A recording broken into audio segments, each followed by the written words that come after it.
Have you ever had something happen that just changes the course of your life? It's not necessarily something gigantic like losing a loved one or losing a job or having to move, but it's something that has changed the inside of you, and you suddenly have strength to move forward in a way that you hadn't anticipated. Well, that has happened to me, and you guys have done that for me. And you did it specifically on the video where I showed you how much I had overspent. I received so much support, so much love, so much wisdom, so much encouragement. It has just made me feel so different and so hopeful, empowered that I can go forward in a better way. I really felt community and friendship, and I appreciate it so much. And I want to give a little follow-up and tell you what has happened since then. So I had to do our taxes. And because I do make a little bit of money from YouTube, then I needed to go through all of the expenses, all of the things that I had spent, and pull out the business expenses so they can be written off. We run almost everything through our credit card. We treat it like a debit card. I pay off the credit card balance 3 or 4 times a week. And the reason we do that is we almost lost some significant money from our bank account because of a debit card. So I decided I'm just going to be safe and do it this other way, because credit cards are a little bit safer and you don't lose money. And we've had our credit card number stolen once a year, maybe every other year.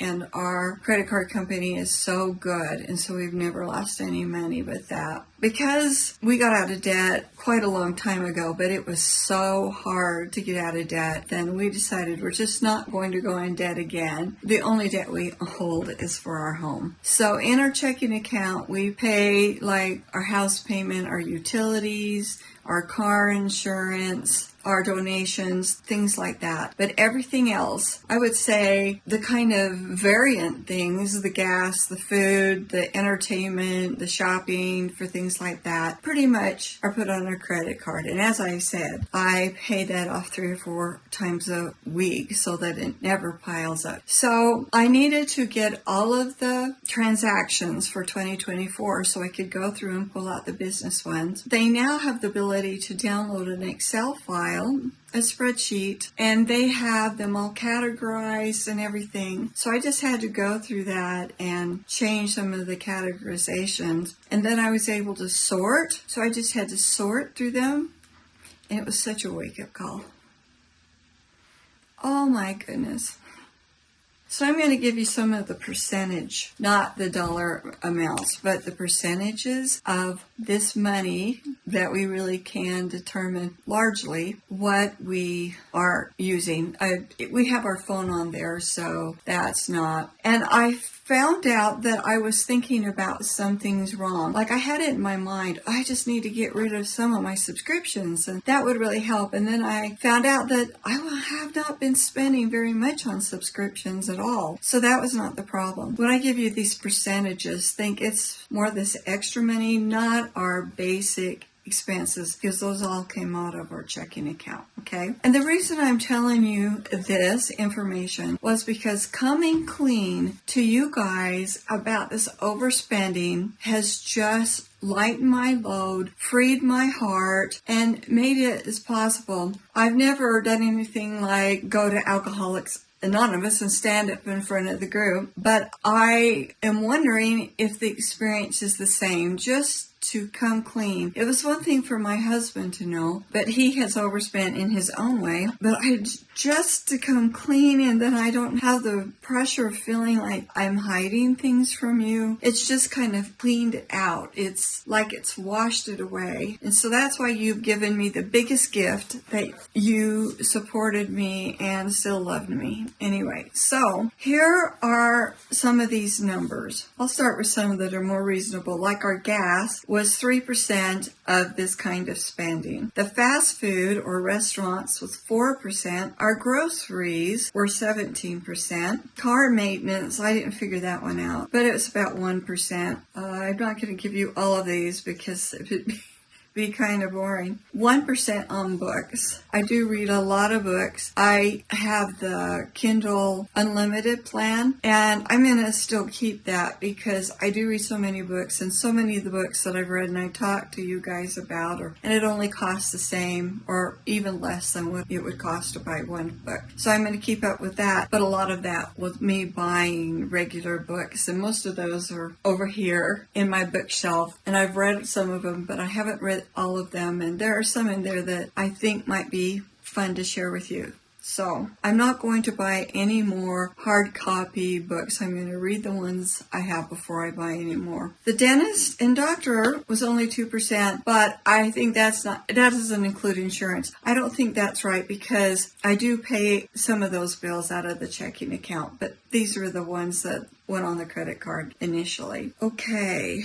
Movies, YouTube, Premium, and Prime, like when we bought movies through Prime, that was 2%. So I can see how I can cut down on the Prime and not buy those movies. There's so many free movies that I can watch with the YouTube Premium, and then we get Paramount Plus for free with our Walmart Plus account, which is one of the best things I do. Using Walmart Plus home delivery has cut our groceries in half because I'm shopping, putting stuff in my cart. So that has been a really helpful thing. And then we get another one. What is it? With our T-Mobile account. So the only one we really pay for is the YouTube Premium, which is the best thing ever. And we have Amazon Prime because we have Amazon Prime. And speaking of Amazon, 20% of that money was with Amazon. So there were some junky purchases through Amazon, so I need to be more careful about that. But we do buy like all of our vitamins through Amazon, sometimes some groceries, the Christmas gifts. But if you saw those videos I did at Christmas time about how I'd overspent and how things didn't go right, I've made a big change in what I'm going to do next year.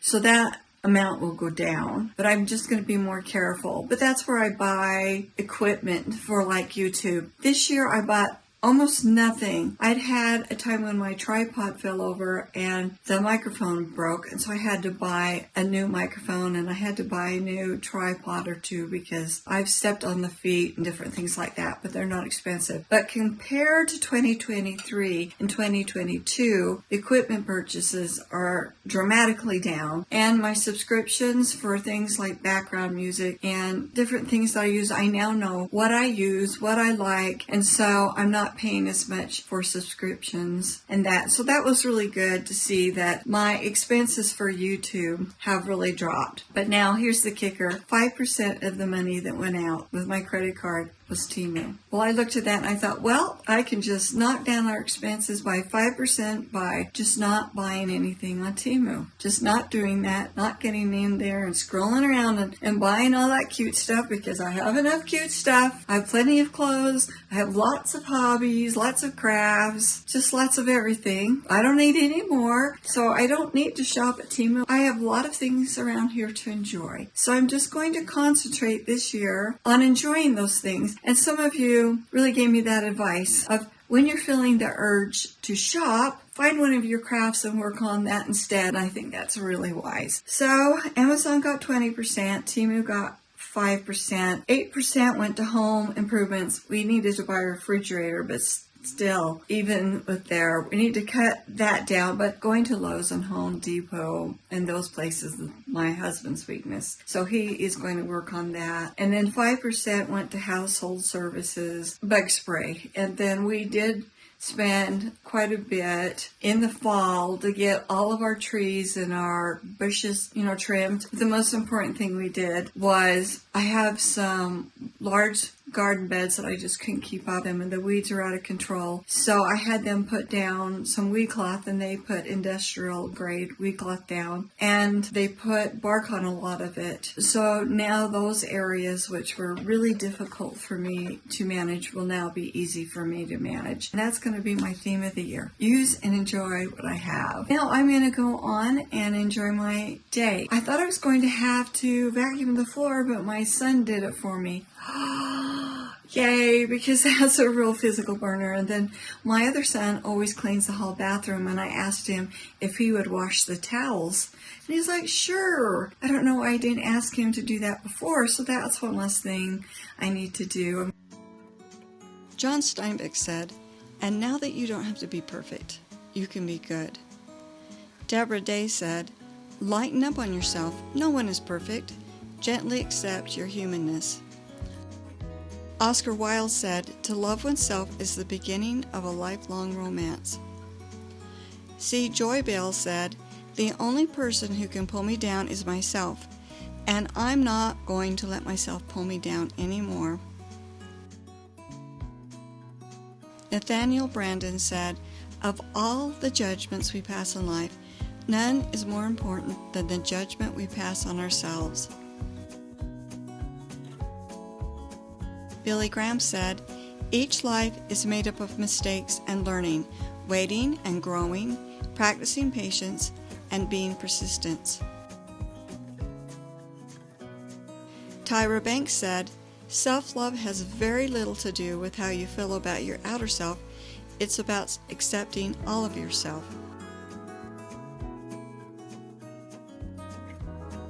Tara Westover said, "Forgiveness isn't just the absence of anger. I think it's also the presence of self-love when you actually begin to value yourself." Roy T. Bennett said, "Accept yourself, love yourself, and keep moving forward. If you want to fly, you have to give up what weighs you down." Jack Kornfield said, "If your compassion does not include yourself, it is incomplete."